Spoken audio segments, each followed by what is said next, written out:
est-ce qu'avec du soleil et de l'eau de pluie, nous serions capables de produire de l'eau potable en petite quantité dans nos habitats? Vous imaginez cet objet avec une cuve en dessous qui rassemble à peu près 150 litres d'eau. Cette eau, vous pouvez l'utiliser comme d'habitude pour arroser votre jardin, éventuellement mettre de l'eau dans une chasse d'eau. Mais en plus de cela, il y a une fonction complémentaire qui est portée par le couvercle, qui a une forme un peu particulière. Tout d'abord, elle est équipée de facettes qui comprennent des cellules solaires qui produisent de l'électricité.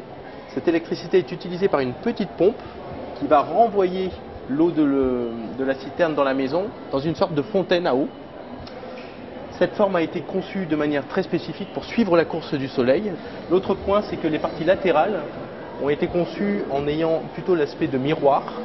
Avec des miroirs, vous reflétez forcément le parement de briques de la maison, la couleur que vous avez peinte, les matériaux de la région, etc. Donc c'est une manière d'intégrer visuellement l'objet dans son univers. Un point important, sachant qu'on reçoit à peu près 600 litres d'eau par an et par mètre carré sur nos toits, ce qui n'est pas rien, on propose de produire à peu près 6 litres d'eau par jour potable. Donc finalement, au lieu de stocker de l'énergie dans des batteries, on en fait de l'eau potable. C'est comme si notre batterie, c'était l'eau que nous avions potabilisée. On n'a plus besoin de batterie. Donc ça questionne finalement la notion de stockage énergétique également.